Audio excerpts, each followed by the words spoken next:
Hello దోస్తులు, ఎట్లున్నారు? మస్తున్నారులే. ఇంకా సండే వచ్చిందంటే మా ఇంట్లో చికెన్ ఉండాల్సిందే.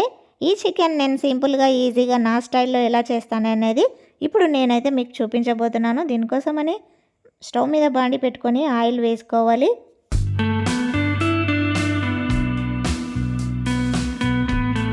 ఇలా ఆయిల్ వేసుకున్న తర్వాత ఇందులో కొద్దిగా చెక్క, లవంగ, యాలకులు, బిర్యానీ ఆకు ఇవి ఫ్రై అవుతున్నప్పుడు మధ్యలో కట్ చేసి పెట్టుకున్న ఉల్లిపాయలు, పచ్చిమిర్చి కూడా వేసుకొని ఫ్రై చేసుకోవాలి. ఈ పచ్చిమిర్చి, ఉల్లిపాయలు మెత్తబడాలి. మధ్యలో కరివేపాకు కూడా వేసుకొని కలుపుకోవాలి.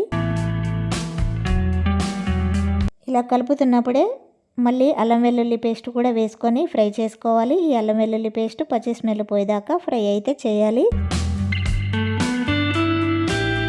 ఇప్పుడు ఇందులో పసుపు కూడా యాడ్ చేసుకొని మరొకసారి ఇదంతా బాగా కలిసేలాగా కలుపుకోవాలి. చూసారు కదా, ఉల్లిపాయలు అయితే బాగా మెత్తబడ్డాయి. ఇప్పుడు క్లీన్ చేసి పెట్టుకున్న చికెన్ అయితే ఇందులో వేసుకోవాలి. నేను చికెన్లో ముందుగానే ఉప్పు, కారం ఇవన్నీ అయితే కలపలేదు, డైరెక్ట్గా క్లీన్ చేసుకొని ఇందులో వేసేసుకుంటున్నాను. ఇలా వేసిన తర్వాత ఈ పోపు మొత్తం చికెన్కి పట్టేలాగా కలుపుకోవాలి.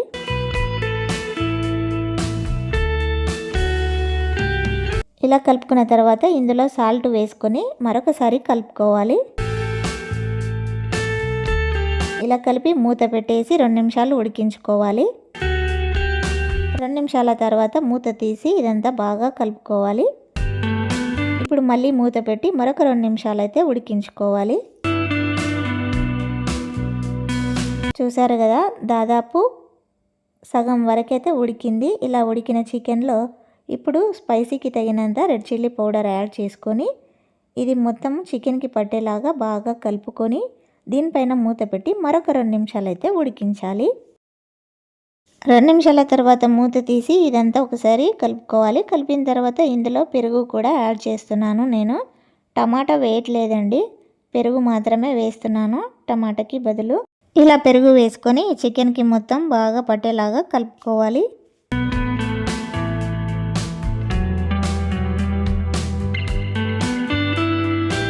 ఇలా కలిపిన తర్వాత ఇప్పుడు ఇందులో వాటర్ అయితే యాడ్ చేసుకోవాలి. మీకు ఫ్రైలాగా కావాలంటే కొద్దిగా వేసుకోవాలి. నేను పులుసులాగా చేస్తున్నాను కాబట్టి కొద్దిగా వాటర్ ఎక్కువగానే వేసుకున్నాను. ఇలా వాటర్ వేసుకొని మూత పెట్టి మరొక 2 నిమిషాలు ఉడికించుకోవాలి. చికెన్ ఉడికిందో లేదో ఒకసారి స్పూన్తోనైతే చెక్ చేసుకోవాలి. నా చికెన్ అయితే ఉడికిపోయింది. ఇప్పుడు ఇందులో ధనియా పౌడర్ అయితే యాడ్ చేస్తున్నాను, ఒక 2 స్పూన్లు.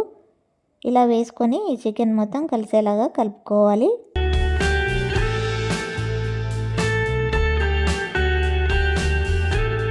ఇలా కలుపుకున్న తర్వాత ఇప్పుడు ఇందులో క్లీన్ చేసి పెట్టుకున్న కొత్తిమీర వేసుకొని కలుపుకుంటున్నాను.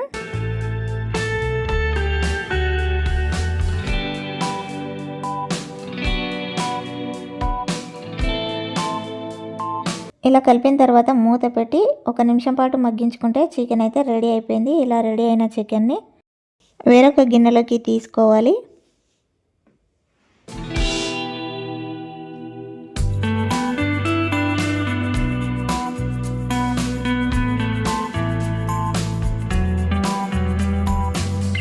చూసారు కదా, చికెన్ అయితే రెడీ అయిపోయింది. ఇంకా నేనైతే ఈ చికెన్ని బగారా రైస్లో తినేస్తున్నానండి. చికెన్ బగారా రైస్ కాంబినేషన్ చాలా బాగుంటుంది. వేడివేడిగా ఉంది బగారా రైస్. ఇందులోకి ఇప్పుడు చికెన్ వేసుకొని తినేస్తున్నాను.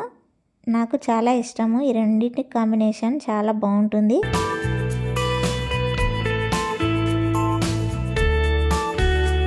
మేము సండే వచ్చిందంటే మ్యాక్సిమం ఇలా బగారా రైస్, చికెను లేదంటే చపాతీ, చికెన్ ఇలా తినేస్తూ ఉంటాము.